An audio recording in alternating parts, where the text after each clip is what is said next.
Good morning students हम लोग मनोहर रे क्लास 10th प्रश्नावली 11A का डिस्कशन कर रहे थे और हमने क्वेश्चन नंबर 15 तक का डिस्कशन फिनिश कर लिया था। ओके, तो आज हम क्वेश्चन नंबर 16 से अपने सॉल्यूशन को आगे बढ़ाएंगे।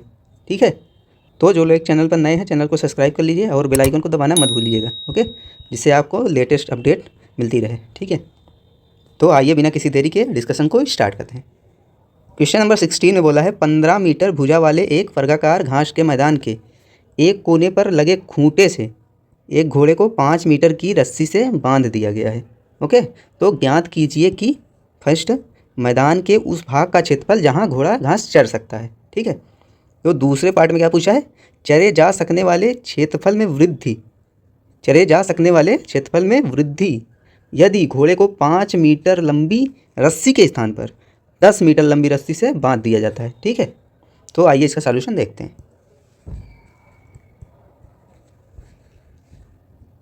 बोला है कि एक वर्गाकार घास का मैदान है। ठीक है, मान लेते हैं ये वर्गाकार मैदान है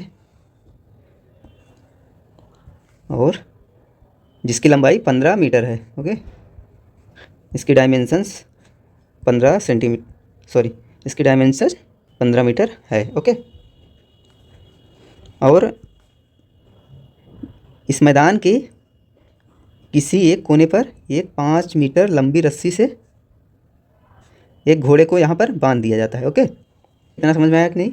ठीक है,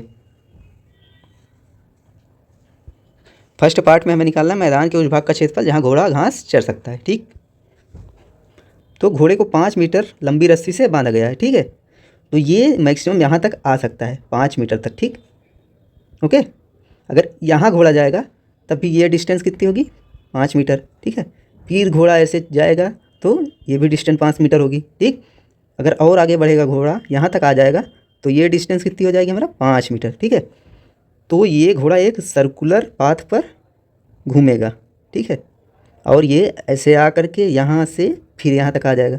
इसका मतलब अगर किसी जानवर को, घोड़ा बकरी बैल कुछ भी अगर बांध दिया गया है तो ये मैक्सिमम इतना दूरी तक घास को चर सकता है। ओके, मतलब ये 5 मीटर इधर भी जाएगा, इधर भी 5 मीटर तक, मैक्सिमम 5 मीटर तक यहाँ जाएगा, मैक्सिमम 5 मीटर यहाँ तक, और यहाँ भी 5 मीटर तक जाएगा। 5 मीटर के आगे नहीं जा सकता। ओके, 5 मीटर के अंदर रह सकता है लेकिन मैक्सिमम 5 मीटर तक घोड़ा घास चर सकता है। ठीक है, तो ये सब 5 मीटर होंगी। ठीक है, इतना समझ में आया? ओके, तो ये घोड़ा जब यहाँ से चलेगा तो ऐसे 5 मीटर की दूरी को चरते हुए इतना क्षेत्र को चर सकता है। ओके,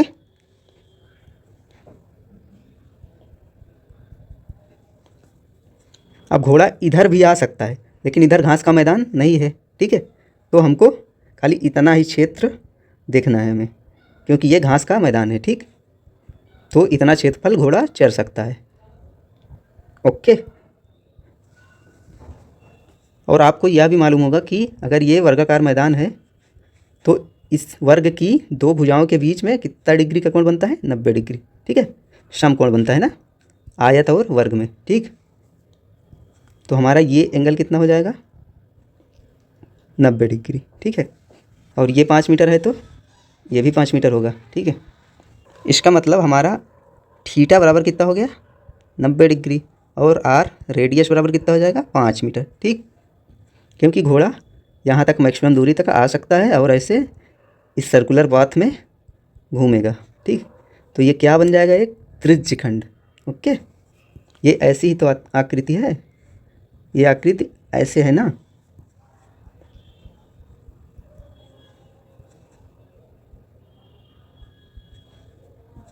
इसका मतलब ये एक त्रिज्यखंड ही तो है और इस त्रिज्यखंड का हमें क्षेत्रफल निकालना है। वही हो जाएगा घोड़े द्वारा कितना मैदान चर सकता है। ठीक, घोड़ा। ठीक, ओके, तो पहला पार्ट, मैदान के उस भाग का क्षेत्रफल जहाँ घोड़ा घास चर सकता है, तो लिख देंगे हम घोड़े द्वारा चर सके मैदान का क्षेत्रफल इक्वल्स टू हो जाएगा थीटा बटे 360 डिग्री गुणे पाई आर स्क्वायर। ठीक है, क्योंकि घोड़ा एक त्रिज्यखंड वाले मैदान को ही चर सकता है। ठीक, अब यहाँ थीटा बराबर 90 डिग्री है बटे 360 डिग्री गुणे पाई बराबर 3.14 गुणे आर बराबर कितना है 5 मीटर। ठीक, तो 5 का स्क्वायर, एक जीरो से एक जीरो काट देंगे, 9 कम 9, 9 चौक 36 इज इक्वल्स हो जाएगा 1/4 गुणे 3.14 गुणे 5 का स्क्वायर 5 पचम 25। ठीक, अब इज इक्वल्स टू हो जाएगा 25 का 3.14 में गुणा कर देंगे। ठीक है, इज इक्वल्स टू कितना हो जाएगा 25 चौके 100, 25 एकम 25, 25 10 35। ओके, 25 3 75 3 78, 2 अंक के बाद दशमलव लगा है तो यहाँ दशमलव लगा देंगे। ठीक, बटे 4 इज इक्वल्स टू हो जाएगा। अब 4 से भाग दे देंगे इसमें, 4 एकम 4, 3 बचा, ये बन गया 38, तो 4 9 36, 2 बचा, ये बन जाएगा 25, तो 4 6 24, 1 बचा, दशमलव के बाद एक जीरो आता है तो 10 बन जाएगा, तो 4 दूनी 8, 2 बचा, 4 पंचे 20 मीटर स्क्वायर। ठीक है, तो ये हो जाएगा कि घोड़ा कितना मैदान चर सकता है। ठीक, ये फर्स्ट पार्ट का आंसर हो जाएगा। ठीक है, अब सेकेंड पार्ट में बोल रहा है कि अगर रस्सी को अगर 10 मीटर कर दिया जाए, ओके,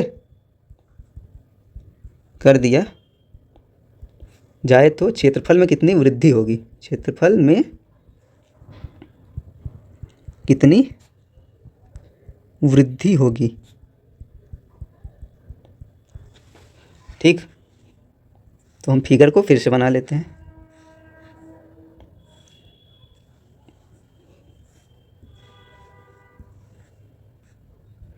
पंद्रह मीटर, ये भी 15 मीटर है, ये भी 15 मीटर, ओके, इधर भी 15 मीटर, और हम मान लेते हैं ये ग्रास है, ग्रास मतलब घास। ठीक है,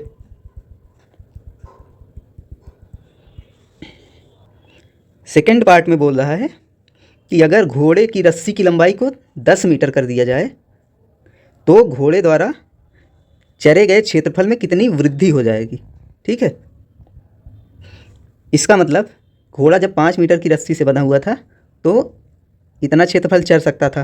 ठीक, अगर इसको 10 मीटर की रस्सी से बांध दिया जाएगा तो इतना क्षेत्र वो चर सकता है। ठीक, तो कितनी वृद्धि हुई, देखिए ये 5 मीटर है तो घोड़ा यहाँ तक चढ़ सकता था।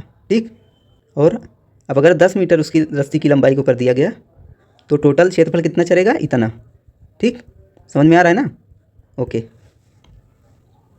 तो पूछ रहा है कि कितनी वृद्धि हो गई क्षेत्रफल में पहले के मुकाबले। ठीक है, तो इतनी वृद्धि हो जाएगी ना, घोड़ा पहले इतना चढ़ सकता था, ठीक, और 10 मीटर कर दिया गया तो इतना चढ़ सकता है। तो अगर इस टोटल क्षेत्रफल में से पहले जितना क्षेत्रफल चढ़ सकता था घटा दिया जाए तो क्षेत्रफल में वृद्धि, मतलब ये वाला एरिया आ जाएगा। ठीक, क्षेत्रफल में वृद्धि इतने एरिया का हुआ है और हमने ये क्षेत्रफल निकाल लिया है। अगर ये वाला क्षेत्रफल निकाल लें तो हम वृद्धि को फाइंड कर सकते हैं। ठीक है, क्वेश्चन की थीम समझ में आ रही ना। ठीक है, तो ये 90 डिग्री है और 90 डिग्री ही होगा, ये 5 मीटर पहले से था। ठीक, अब इसको 10 मीटर रस्सी को कर दिया गया तो यहाँ पर सेकंड पार्ट में आर बराबर कितना हो जाएगा 10 मीटर। ठीक, और थीटा बराबर 90 डिग्री ही रहेगा क्योंकि ये भी वर्गाकार फील्ड ही है, मतलब फील्ड सेम ही है ना। ठीक, तो लिख देंगे घोड़े द्वारा चर सकने वाले क्षेत्रफल में वृद्धि बराबर, इसका नामकरण कर देते हैं हम ओ ए बी, इसको मान लेते हैं सी डी। अगर ये बड़े वाले त्रिज्यखंड में से छोटे वाले त्रिज्यखंड का क्षेत्रफल घटा दिया जाए तो इतना एरिया निकल जाएगा। ओके, ठीक,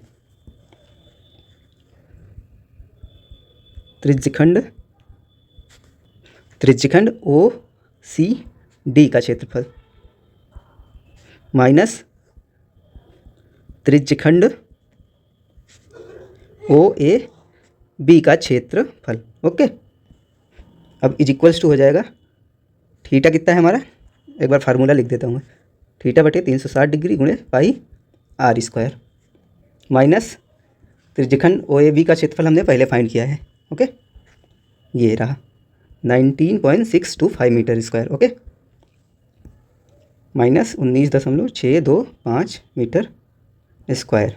ठीक, अब थीटा बराबर 90 डिग्री है बटे 360 डिग्री गुणे पाई बराबर 3.14 गुणे आर को अब हमने 10 कर दिया। ठीक है, माइनस 19.625, एक जीरो से एक जीरो कट गया, 9 कम 9, 9 चौक 36 इक्वल्स टू 1/4 गुणे 3.14 गुणे 10 का स्क्वायर, 10 गुणे 10 बराबर 100। ठीक, माइनस 19.625 इक्वल्स टू, अब 100 का गुणा इसमें कर देंगे, कितना हो जाएगा हमारा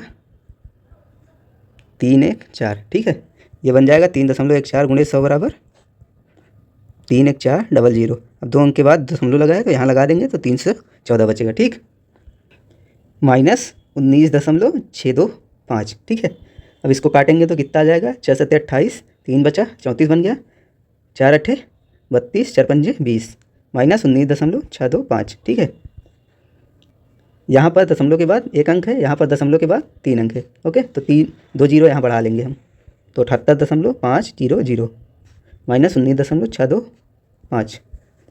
जीरो में से 5 नहीं घटेगा, हासिल लेंगे तो 10 में से 5 गया 5, 9 में से 2 गया 7, 14 में से 6 गया 8, दशमलव यहाँ कितना बचेगा 7, 17 में से 9 गया 8, अब यहाँ 6 बचेगा, 6 में से गया 5। ठीक है, मीटर स्क्वायर। तो हमारा कितना वृद्धि हो जाएगी क्षेत्रफल में, 58.875 मीटर स्क्वायर। ओके, समझ में आ गया ना। ठीक है, तो आइए आगे बढ़ते हैं फिर। क्वेश्चन नंबर 17 में बोला है एक छतरी में 8 ताने हैं। 8 ताने का मतलब आपने छाता देखा होगा, ऐसे रहता है। ठीक है, यहाँ पर तीलियाँ लगी होती हैं, तो ऐसी कितनी संरचनाएं हैं, 8। ओके, ये ऐसे 1 2 3 4। ओके, यहाँ पे दिखाया भी है। ठीक है, जो बराबर दूरी पर लगे हुए हैं, मतलब इन 8 तानों का क्षेत्रफल सेम होगा। ओके, इसका मतलब इनकी शेप समान है। ठीक है, छतरी को 45 सेंटीमीटर त्रिज्या वाला एक सपाट वृत्त मानते हुए इसकी 2 क्रमागत तानों के बीच का क्षेत्रफल ज्ञात कीजिए।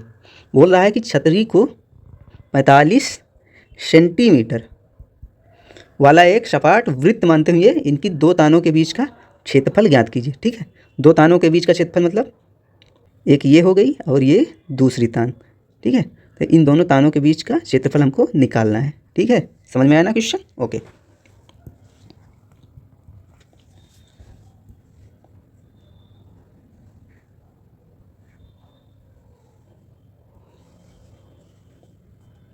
इसकी ऐसी कितनी ताने हैं, 8 ताने हैं। ठीक,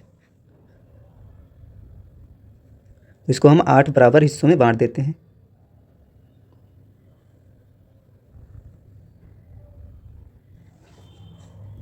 तो कितना हो गया, 1 2 3 4 5 6 7 8। ठीक, यहाँ क्वेश्चन में बोला है सपाट वृत्त मानते हुए इसकी 2 क्रमागत तानों के बीच का क्षेत्रफल निकालिए। ठीक है, तो हमने एक सपाट वृत्त माना है और इसको 8 बराबर हिस्सों में या भाग में विभाजित कर दिया है। ठीक है, ओके, रेडियस बराबर हमको 45 सेंटीमीटर दिया है। अगर हमको थीटा मिल जाए, मतलब अगर ये एंगल मिल जाए तो हम इन दोनों तानों के बीच का क्षेत्रफल निकाल लेंगे ना, क्योंकि ये क्या बन जाएगा, त्रिज्य खंड। ठीक है, 2 त्रिज्याओं को मिला देंगे तो ये त्रिज्य खंड बन जाएगा। अगर थीटा मिल गया तो इस तान का क्षेत्रफल हम निकाल लेंगे और इसको गुणे 2 कर देंगे तो 2 तानों के बीच का क्षेत्रफल निकल जाएगा ना। ठीक है, तो सवाल उठता है कि अब थीटा कैसे फाइंड करें हम। ठीक, अच्छा, आपको ये तो समझ में आता होगा, एक सर्कुलर पाथ पे अगर हम घूमते हैं तो ये कितना डिग्री का एंगल बन जाता है, 360 डिग्री। ठीक, और अगर सर्कल यहाँ से यहाँ तक घूमता है तो कितना डिग्री का एंगल बनता है, ये 90 डिग्री बनता है। 90 डिग्री कैसे बनता है, क्योंकि ये टोटल सर्कल ऐसे होता है और ये सारे एंगल 90 डिग्री होते हैं। क्यों, क्योंकि इस सर्कल को 1 2 3 और 4 भागों में विभाजित कर दिया जाता है। ठीक, तो एक भाग द्वारा कितना एंगल बनता है, 90 डिग्री। ये कैसे आया, 360 डिग्री बटे 4 भाग किया है तो 90 डिग्री आ रहा है। ठीक है, ऐसे ही हमने इसको 8 बराबर भागों में बांटा है। तो इसका एंगल कितना हो जाएगा 360 डिग्री बटे 8। समझ में आया? इसको 8 बराबर भागों में बांटा है तो बटे 8। अगर 12 बराबर भागों में बांटा होता तो यहाँ का हम 12 लिख देते, ठीक है, बटे 12 कर देते। ठीक है ना, समझ में आया? ओके। अब 4 से काटेंगे, 4 दूनी 8, 4 9 36, 0 बचा, ठीक है। 2 1 कम 2, 45 दूनी 90। इसका मतलब थीटा बराबर कितना हो गया 45 डिग्री, ठीक है। अब इस क्षेत्रफल को हम फाइंड कर लेंगे। तो दो क्रमागत तानों के बीच का क्षेत्रफल क्या हो जाएगा गुणे 2, ठीक है। मान लेते हैं ये एरिया ए है, तो ए बराबर कितना हो जाएगा थीटा बटे 360 डिग्री गुणे पाई आर स्क्वायर, ठीक है। यहाँ पर ए क्या है, ए बराबर एक तान का क्षेत्रफल, ठीक। इसलिए दो क्रमागत तानों के बीच का क्षेत्रफल बराबर कितना हो जाए 2 गुणे एक तान का क्षेत्रफल, ठीक है, इज इक्वल्स टू 2 गुणे एक तान का क्षेत्रफल कितना है थीटा बटे 360 डिग्री गुणे पाई आर स्क्वायर, ठीक है। अब ये हो जाएगा 2 गुणे थीटा बराबर 45 डिग्री बटे 360 डिग्री गुणे पाई बराबर कितना यूज करना है हमको, नहीं दिया है तो हम 22/7 ले लेते हैं, ठीक। 22/7 गुणे आर बराबर 45 सेंटीमीटर, तो 45 का होल स्क्वायर। अब ये हो जाएगा 45 दूनी 90 इक्वल्स टू 45 दूनी 90 बटे 360 डिग्री गुणे 22/7 गुणे 45 का होल स्क्वायर मतलब 45 गुणे 45, ओके। एक 0 से 0 कट गया, 9 1 कम 9, 9 चौक 36, 2 दूनी 4, 2 1 कम 2, 2 1 कम 2 इज इक्वल्स टू 11/2 गुणे 45 गुणे 45 गुणे 1/7, क्योंकि यहाँ 7 भी बचा है, ठीक। अब इसको अगर सॉल्व करेंगे हम तो आंसर कितना आ जाएगा,